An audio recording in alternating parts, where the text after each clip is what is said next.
about Manipur issue. What do you mean by talks? Wangang by Chikarino. What do you mean by speech? Speak tauba, talk tauba, conversation tauba, question hang bada paukum piba. Haiba maya mamaliba. The statement ama piba. Adumba labor maya makan labor manunda.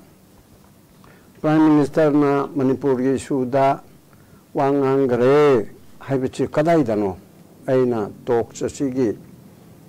Aina kanba atradadi. Assam Tribune na natraga topa mangkangpal si matang danang karikal adu di ibhonarida aina haibase wangang ba cobra. Adu di magi karamaina how to talk in public, how to conversation, adigi laws of meeting,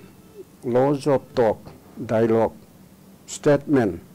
Makan labor sida. Adumba hojik tawriba mong asidi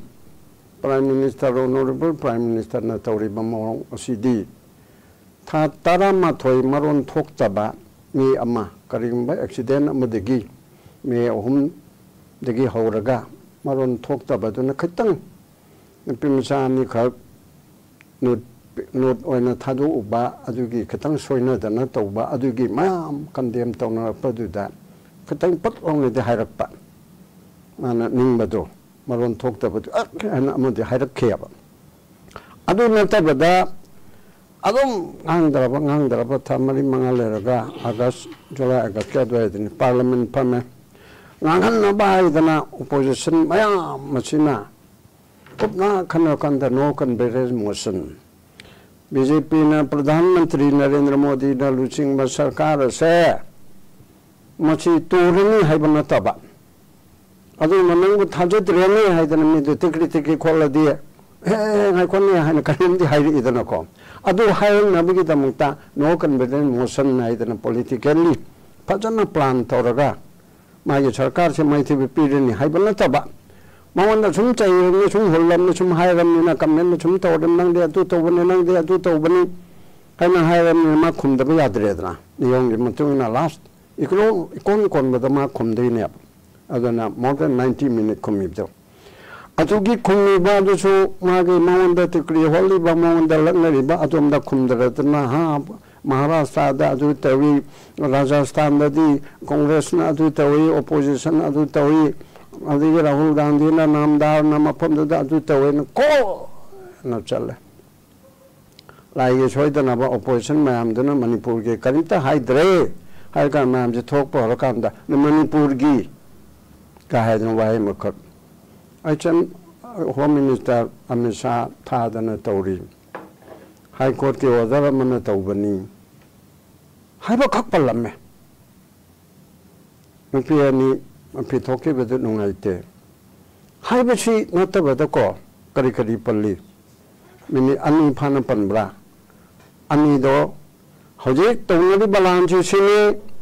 kuki gamite ke tawbani kuki lamin to hamma chun tawbani mapani ki changa pan tawbani atu ta karim ta haite. Oh Manipur da kanum thokpa. Adu bak bahai de ne. Ugo ki national phaman dana atu second hardi pan harabni. Kai dana ko sarkar paibe ke makok naga to ngangi da yengoda parliament ke positi ni yengoda 90 minutes Manipur gi di minute amaga makai ami hairo ne abe so Manipur lam tongari ba o liban nei riba ni adom da haibana taba Manipur gi government mamang da congress na adu toramado mama sujal saranga da adu toramado hojikti du haire aba ado di Tok ama haibedu singbra lo ngate ki wanati mana khoi ki wangang bi khare haibesibu editor mana reporter amana sa Manipur se ko mama thodom thoi se kari khalle ai kan ono honari da am kan honari hai su wangang harab jala ai ni khan made de du ngang ba kauti mina hanga abanina tawbana adu nai khoi ke china sonman ma society ma oibanina Prime Minister go na khitang machin leng khare Assam da la par Manipur da hai pe yeng khare as yeng कोई रमदे ये आई जी खर दी कन्मलनी को कंजरसन आइना खनमदुनी अदुना अदुगुमगी pot अमदा लाएबा अदुना मरन थोक्तबा मीना चुम होनबदगी था त्रमातो इछोबदगी कुंभ कर्णदा हनुमान नोमदगी तौदे या रान का थोरपदो अदुगी टाइपता मरन थोक्तबन लेरमदगी खतंग थोरपा कन्नसु हाइबा नत्रिबा नंगो आई हाइति तारबरो तारे गा हाइबा अदुगुमदंग तौरगा लाखपनेबा अदु मफम अमा हनबदो खुमबदुनी तसेंग स्टेटमेंट अमा ओइना पीखिब्रा मणिपुर की सूसे सिद्धि के होरकपनी कांग्रेस ने अदु तौरमदि की तौरकपनी नत्रगा जनता पार्टी ने तौरमदि अदु तौरकपनी अकोइना पाइबदि की सी तौरे अदुदा भात तानदना हाई कोर्ट के ऑर्डर अदु तौरेरगा सरांग ने तौरगा तौबनी अदु आइना सी तौनबो होनरी अमित शाह थारी नि हुमनी लहली अदुदगी मी कौरी एमएलए तरा कुकी की तरा तो आई कोखली बीजेपी के एमएलए मैम कौरी कांग्रेस की कौरी अदु ऑल पॉलिटिकल पार्टी मीटिंग आइना प्रोसाइड तौदना तौनबो होनरी अस मैम तौइना हाइबा पोट अम भाव यावब्रा नन अमा भाव यावते अदुना अखोई से नपचुरी दे हिंबा खुनाय म ओइबनिना प्राइम मिनिस्टर न खतम मीना पलोगा मणिपुर खंगब्रा वेगा खंगिदा हाइना हाइबा दुदा अस नांगाबनी कका ने कोई ना हराउरी मीने लेकर हो लेतन तौने कोई चंगफम लेतबी वाने अब कोई भारत की होंदोक्तना लेबा ngамदबी वाने अब अदुगुमगी पोट मयामसी ओइदना लेरबसिदा माने स्टेटमेंट अम पीबा नतेबा माने स्पीच अम पीबा नतेबा कैंडिडेट मिराज स्पीच अम पीबा हाइबसिना समथिंग करगम ममी मरमदा अफब फतबा मेरिट दी मेरिट ngangbado अदुनि स्पीच नि टॉक अम हाइबसु अदुगो चप माने अदुगुंबा ओइरिबा मफुम खरा एक्सप्रेस तौबा आई पेंदबा सोल्यूशन तौबा कलादि हौरी करी तौरी कहाइदन पीबो खोटपा अमरम द स्टेटमेंट प्राइम मिनिस्टर की स्टेटमेंट प्राइम मिनिस्टर की टॉक रिगार्डिंग करिदा मणिपुर इश्यूज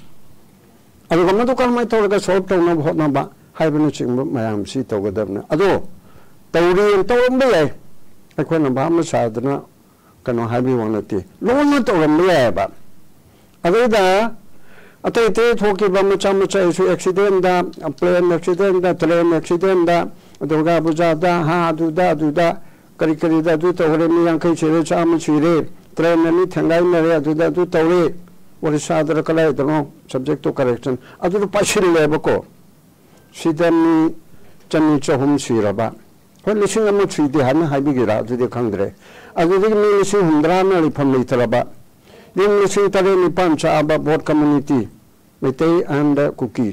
गी असि चाबा पुनमक असेनागा सो मे पांगन सो अदुगा नेपाली सो हेक मणिपुर द लेमिनरी बम अदुगा नन मणिपुरी मणिपुर द लेबा सिंगसु पुलप वामिनरबा मिला कॉन्ट्रास्ट मसेद करिगे नमता हाइरो न हाइदबा नमदना हंगकांदा ए आई तौरीने ए अमिसा थारी काइबा अदुजो कुनापन कॉन्ट्रा मे गिदुदा लामे जुन गी तांग अमा अनि अदो हुमनी लेरगा चकर करिदि तौरमने मला अनि ले ओननी हाइजना अदुरदी कोई फरबरा मा चुमला आकले अम्बदुदरा करिदि तौरमने कनादा करि हारने मित्रा ले लाकनी मंत्र पोरनी नोय हलनी हाय लाखरबा लाक्त्रे अदुदा अदुजो मचिन थीबा अमन नत्रा मा चुमला आमदुन मणिपुर की तौबिरबा मा चुमला आमनेरगा होटल चौबुन चारना थादना तौबदु खक्तराबा कना कुकी कना कौदना अदेदगी करी कौन चुमने पाउन बदुन अमनिको अदु नतबदा अदुगुमगी कौदना सोल्यूशन तौनबा हाइदि दिल्ली दो एरो कुकी लुचिंग मैम को कोई यांखै रक suggestion तौइना Meitei लुचिंग Meitei ngang तागदब cookie लुचिंग लेबा अखोय पाउनेबा अबे अखोयना ngang तागदब कुकी लेबा कुकी ngang तागदब मैतै लेबको हाइरिबा मैम सि मपान द पुदना को हातिदा अदि दिल्ली दा पुदना सेगा मागे तौदना दिगना राम याम याहल्लो अदि चार्ज की लुचिंग मैम सि यावरे कोना पर्सनल कांटेक्ट तौद मैम दि याहल्लो तौगा नंग करि पाम दे सेपरेट मिसेसन यारोय अदुदि करि तौनी अदा तौनी हाइबन चिंबा मयाम से मसी तौरगा तौदन ओदे सिम खै मा होनै हाइबे हाइगदमने अदुने तो होनरी अमे होनरी आइजो होनै ना दोरे दे आइजो मणिपुर से खैदिम मनिना मणिपुर से फहमना बाय होनै आइनि दुम खरे हेन होनै रुते ngang dana saktana mayam chidai mai bel mera pai bida adu tawbo phatte pai ani tawri ne adu sina du yara ba madi prime minister ni baru phonamakki makok ni somnam sasun tawbada number 1 ni haidana haiganari imi kai khoina haidrapso adu maina tawri ba most powerful person in the world oi khala aba ni ne aba malam maduna mana wa khara ngangare aku ngang di pai ne ada kari bu hai khre ge mi isu se aku na kanna honari honai da hai de di kari hai di honati hai ge dro kanna honari dana ba yemo ayo ana lady yemo ana hai du ne ba malam maduna damna afava to true spirit talk as kari no speech as kari no statement as kari no prime minister gumba mana kari haibam thokpo bu statement kawi kari haibu na to kawi haibasi tong hai to khai ba masadu leibanina adugi manunda aigi por knowledge aigi laire jaraba knowledge asina khanbada magi si to kam tawgibadi nate chumni gi assam tribune gi di moi gi pangmina wahang ama hangbada manipur gi sinang kari khalli kari na honari bra honari haina khumbada ne aba adu magna ai khoi gi problem se solve to da nate adu hai the prime minister wa ni yam anti oi bi nate honna biro hoi chu ya e thatara ma te changmin gare hangai hanaro sonoro wa na panglai li bu to wono na cha na su ni nangi lamdam ne ba we are all Indian let none divide us ai khoi punamak che 49 gi matung dagi di ai khoi Indian oirabani Indian oiriba sida nan Indian oina treat to gano ba Indian oina treat to biro okay bang thank you so much mathang se ai pabung khaidemani de lakse ge pabung de lakchaning se pong prime minister na panhiba maru wafam singi manungda lal hobagi issue insurgency ki problem sigi matang da panhiba je masi manipur so yamna hot spot ama oiribani maduna prime minister panlibu wafam sigi masigi one thok ta manipur chawna yawi haidana khanjai matang sida apunba chahi haukiba chahi tarada apunba peace agreement taraga matoi sign to hebani masi chobek chip enamani hebani masigi mathakta aikhogi hana udriba aikhogi mai pakpa amadi chokut khongthang mayam ama lakhi habagi wafam su palli masida apunba 9500 insurgent sing sina 2014 nagi ngasi phawda surrender tawre adugo mainstream society the moise intricate tawre habagi wafam palli masigi mathakta hana insurgency gi incidency 71% da handare aduga michamna sibagi insurgency gi rangna sohalaba michamna sibagi changsi 60% da handare 82% da handare aduga casualty aso open gi chance 60% da handare abani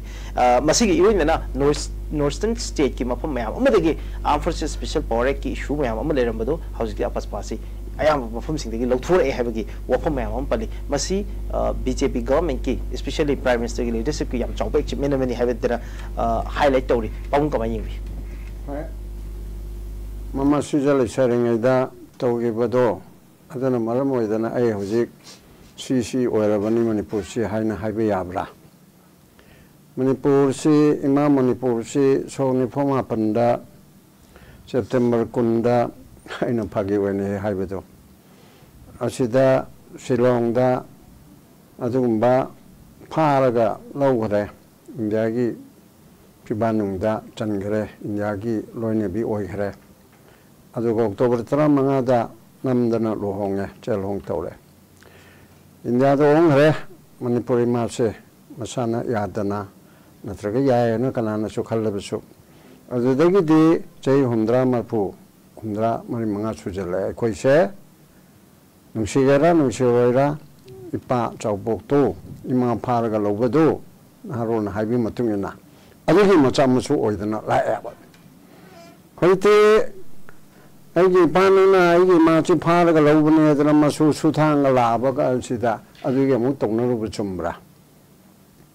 agurde manipur si mani tamna leja halang ladabado congress ki nehru na luchingba Sardar Patel deputy prime minister Iron Man asina khujin thawang tawga manipur si namdana khangde ama khangde merger agreement ma tawdana princely state chatruka Yankai Kare Henba or around. Adugi Leba, Princely State, Oiba, Hum Maritimo Oiba, Manipur, Tripura, Kashmir, Atena, Machomicho Tabu Oraba. Asing them my amateur Namdana Loxilam Badagi, Manipur share neglect to Wibani, Adodi, Congressna, Adam Toholamani, Hagado Ribra. Mamang the Togiba, Mamang the Togiba, Mamang the Aigi, the whole Duna Aigi Pado Polio, my Bamo Orone, Aduna Ai Pole Pramani, Aigi, the Hona Polio Poi, my Machado Polio Latula Heli, Aduna Mupopanina Aigi, the Hodo, Magi Marani, Hagida Braba. Whatever. Congress was some tower, any chicken among the Leramba, do not see when Matigi, see Oilibini, Habimota. Government chidi continue a process never. Sagai, itu Ipu, great grandpa, the grandpa, then father, then myself, then my son, then grandson. Sumana Lakadori Mevoko. Adamana.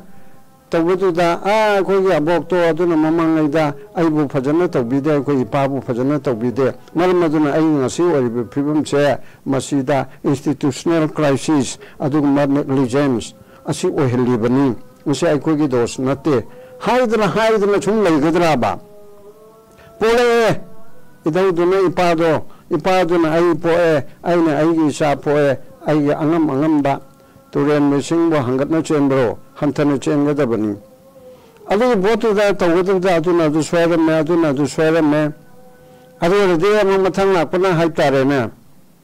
Hajiki Marin Modin Panda, Manipur chair, my Chalalame, Canada, quite defecto that the jury lock took at the Naira Chochan Purchita Lagalere, Kangpur Pishiga, Tenopolgana May Shalagalere, to the plaster toxin me. Security no ticket oraga. Adu Chusan put the Tapka de Gileva. Chacha took at the Naireva. See Pibum chair. Tap the ocean, Tachutaloi, Marapa relating Haiti, Manipurganaro letting Haiti, Tachutaloi. Tawutabu. Adu Pibum da Tambira Nematara, Lerga, Kuleraga. Cookie, I will come over Sigamente, I will see what is Sanabaya, then a Punchi to Peggy. Kukilena Maxo Hibiati. Chanicha Hong Monday, quickly Minara Aba, Kongjai, Tado, Adu Ada, Ladico, Narana, Chayan Kayum Puchai, the son of Bacarana, Tauragama Pandich, Oragamani Putugai, Pam, Macaralo, Tunargato, Vudu Daikoina, Kukilona Ona Cookie and the Hibi, Kukilona Moktenatia Bako. As they were Moina Sumate, Lona Mukuyana Banatia. Adubu, community Amici Nabamala. Because of their leaders, Mogi MLA Tara,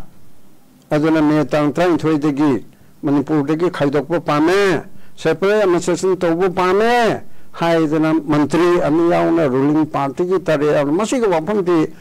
Huji Putona, the Zukarino, my bold marinator, Jubukaza, Tonari Bello. BJP and seat away, Congress and seat away, Aduki, Aha, Talwala, do the way, Aduki, Aduna, do the way. She told me that Lutro. Wally Panamazon to him that to carry Mary but there. Wally put a personnel in Nandina Sakti, Nandi Ango Bani Hibidia Diaba. But Mr. Pinocchio will like the Muta. Tritara Sida, Maniputu talk Sida, Kalito, Kalito there. How big a port at the dam to Tona, at the Todena. Other the Chimani to which draw. How big a port as she. Whatever never. Aduna, Mamangi, Moy Machan, I never they quite anti Yauda by Koina, Song Pama, some Wakal share, Kanosi, Angus or Eba. Kayin Tauris, Manto, with the Tauris, Mamangi, do that to high lady. I think Carino, that manifesto, Magida, in Raja, Talan, Hanaya, Dietana, Tauris. Amanadu Hibani, administration Haraga, administration Lupalvidi, a separate administration or in Talori. Haidana Amana, I do not have not lee. She told not the Abaco. I had Amagam, give me some Nataba. I do not see people Sida, Prime Minister Nungsibiri, Haina Haivasida, in Razigi Pauroda, Crocodile Tia Haidu, Kumbihina, Magi Masado, Charam Daida, Natraga, number 2 Charam Daida, Nungsibi Budo, oh, no, I did a co. haidana pamani dana ko crocodile tear haidana toksinari bijala oiram moida bijala aina hinjinna haibigi wara adusu khamcheba ko prime minister wata tai oina koni yekna bedona haibigi wana te tobi malak tabe yangbi malak taraba ima to mina uni tobigi type sajtu state motherly treatment nan Indian macam nata bagi Indian oina treat tawra brahaba koise kon idi am Indian oina ba Manipur gi lai ba maya machina Bharata namdana tingaraba natraga marje egamenda tingarabig matungda chahi kulumdo che second class status te thamine ba parsi status ta ade kharle raga territorial council kharle raga territorial assembly chahi kulumdo raga state oirimya ba pakhang pharakanda adugumba tawdana leigaraba aikoi sibu namna hanthaba monda leipak ama phagera pharoira south east asia the number 1 2 oidana leiba constitution leijaba adugumba port ama bharata hek yauki baga hoje moine tawe haba nate adu hek yauki baga aikoi si yam hanthaba thakta chief commissioner amagi thakta la abne bako adu degi mathang tawraga mayamna moine pb banate congress na bjp na or atei na kona laujadana aikoi me state ki damte jail sang yauri ni Adi tawraga 1960 ga 8 9 70 71 adai dudi am kanna start regularly da oiba matam duda adu maina tawdana maya masi tawraga khoi bo tu ton bio haidana 72 ge January kulmato state pire pare Indira Gandhi na tawra adu khale ga khoi loan se masi saudi che sa gi manungda amna chawkhat pa loan am nai khoi loan se noi gi ni pang che chedul da challalu moment tawre ranti wala sing jo kok thok tana loi ni yawre aduga 91 la tura aduda aikoi gi kano se schedule da ni panchu schedule de yawre to adu mai to na koi ma amna laudana file pi sunne I'll put it to the other haina haiba si bi gi tawu ma matru moment kanman baduda amisana ma khisi yawe dawra awang pokche asam da ka mai cha manipur da tu tawre pare bele nang to langal lanu se no ha ni gi Eastern Bengal 1873 du pambe adu ni pi ge se ngi kanogi population atu tu kanu nu bu tawra ro haidana yam hinjin mamala ga pire adu chuni thi jana chak pangam mi ba ngam dabra ni thi jana follow tori bra to dabra le re ana si mayam na pami ba mayam na tori ba kholi ba masai chu to pun tho ba asam da chu chakra ba to loi du da je ai khoi na hai bini noi na hai bini ti ai khoi na hai gera noi na hai gera kana na hai ge adu issue na te ba bhot di manipur ge tha tarama thoi tha tara na pugada beda tara ma thoi na puraba bauba de pok pangam dri ba angang aidi aphabu hen mangam dri ba khoi che masir wesin na bagi damukta BJP ne ke dugdoi no ba Congress ne ke dugdoi no ba ruling oragan ke dugni opposition oragan ke dugani to ge do opposition chu yai ruling ne chu yai to bi de bego na ba adu tum issue na tawre ga si tawgadam si tawgadabni ade mayam chi haidana puthokdana tawgadabdana nuksibiri ka akhoi bu yamna hamthaba thakta khallabro manipur praja sing se loina mak hamthana di khanginu da adamai tawga khoi napsuri da joy da ji da tawga makha da pakthabi mi ama be ba tawbuduti aina thingbanate akhoi chu mi am onabda jai haina dum taw ya bako aduda henjinna makada makong paraga tawbigi thaktuda afaba mawangda afaba ahal amada aina makong painu khurumbi yaine chanai ne kogi surprise distribution da ngang satrana kona pai pi khong pain jwa kona so ning ju khurumi nungsi yabako khurumba sa magi lamchat bebhadu phajeyaba adubu ranti tawmina ba aduda aibu semba ngamba aibu hatpa ngamba party president ni party aduni haidana makong paidana hek tawududi heroic worship haiba UP gumada koni UP da lerapani na khangi heroic worship ki culture se ojame wa daksab ari heta no teke ta tawya ai khoi di haina de ba ko mite ma cha ching de aduna adu me ki tai bona tawraga lak pa sida akhoi bu nungsi biri na haiba sida akhoi si aduna hanjana te haire napsuri de hingba moine yeng bidre de koi hingba ngmoi dawri han adu organa loina mi salenda tawrsine India में तौनिंग तौरो कोई loan यारे नोइन सोमद लयो सो लेरगे चेपो चेपेगे तौरो हाइना हागे दबदंगायरेबा कोई इंसान हाउबदि पिजौको